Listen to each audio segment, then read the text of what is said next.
He was one of the most lethal scorers in NBA history, a walking bucket. This was despite frequently being the smallest player on the court. Standing at just 6 feet tall, they nicknamed him The Answer. Allen Iverson was a Hall of Fame talent. However, it wasn't all straightforward for Iverson. In fact, his whole career could have changed back in 2000 as a result of poor relationships within the Philadelphia 76ers. But Iverson kept going, dug deep, and produced a historic season.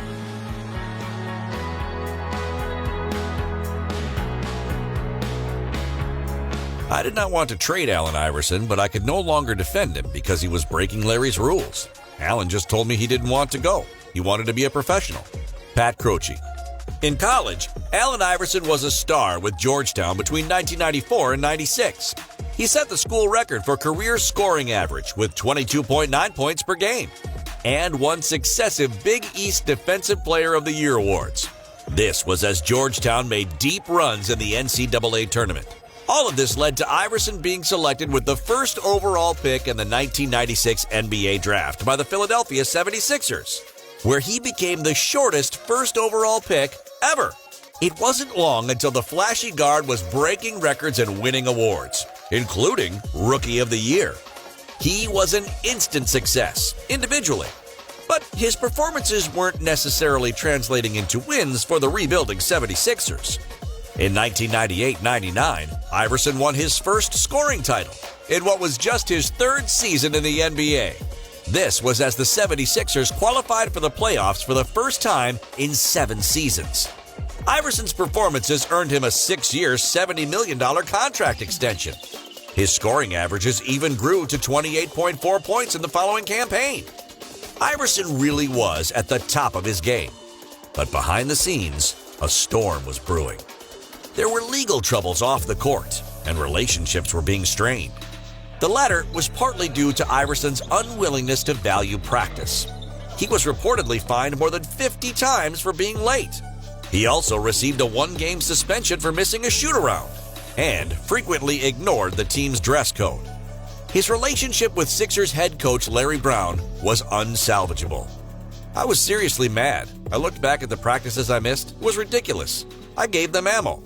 Allen Iverson. All of a sudden, Philadelphia were shopping the highly touted talent around the NBA in the summer of 2000. And a deal was in place to send AI to the Detroit Pistons. There were rumors of the deal being a 4-team trade, with the Lakers and Charlotte also involved.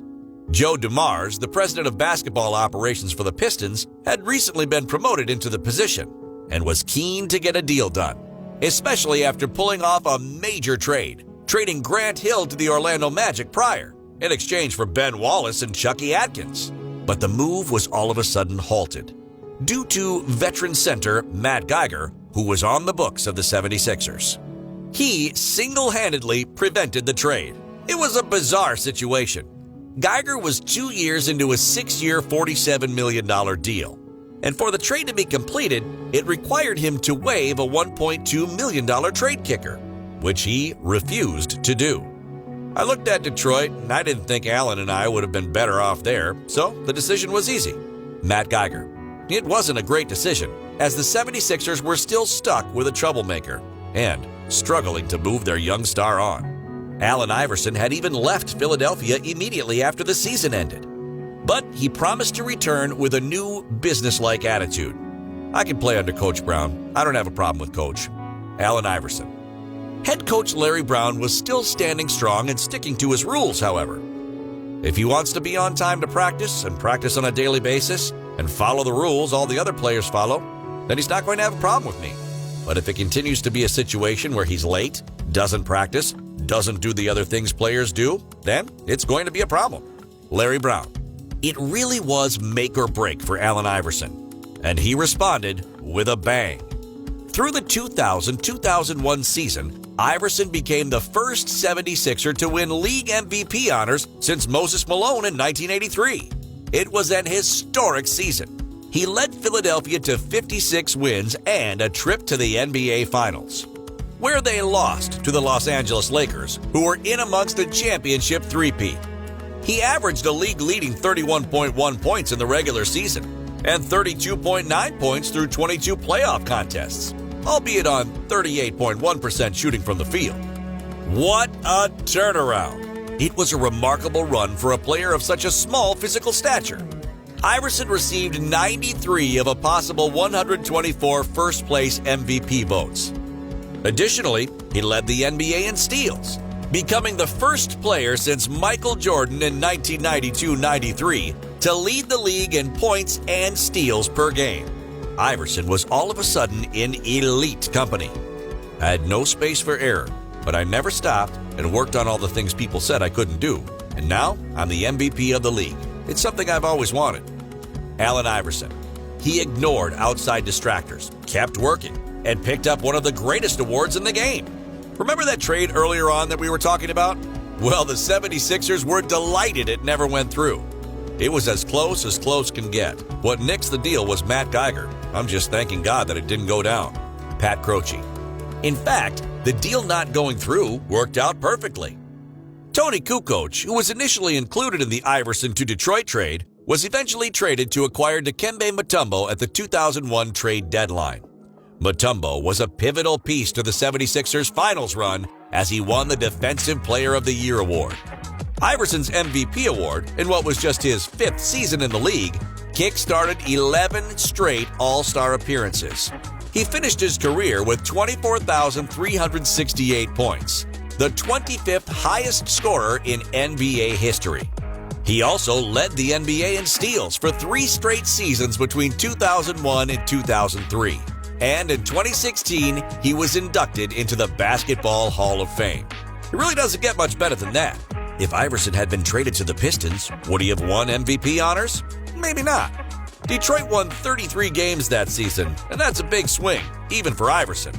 But the Pistons did build a roster that went on to win the 2004 NBA championship under Larry Brown. Yes, you heard that correctly. The head coach Iverson clashed with left the 76ers in 2003 and won a title in Detroit. But years later, AI denied any bad blood with Brown. I don't have any problem with Coach. I love Larry Brown. People may not believe it, but I do. He's done so much for me. If there's no Larry Brown, there's no MVP Allen Iverson. Iverson is one of the best players in Philadelphia 76ers history, which led to his number 3 jersey being retired by the franchise. The fans love him still. He left the 76ers after a 10-year spell in 2006, after being traded to the Denver Nuggets. And he did eventually play for the Detroit Pistons in 2008-2009, as well as the Memphis Grizzlies, before returning to the 76ers for his final NBA season in 2009-2010, where he averaged 13.9 points in 25 games. The off-court controversies continued through Iverson's career, which led to his eventual downfall. But on the court, he had a Hall of Fame career, as he marked himself in history and one of the greatest scorers ever. His back was up against the wall. Relationships were broken. He was unwanted, unwelcome. There appeared to be no turning back. But Allen Iverson stood strong and stayed focused, producing an historic season, becoming one of the smallest players ever to win MVP honors. He propelled the 76ers into the big time, which is proof that you can always bounce back.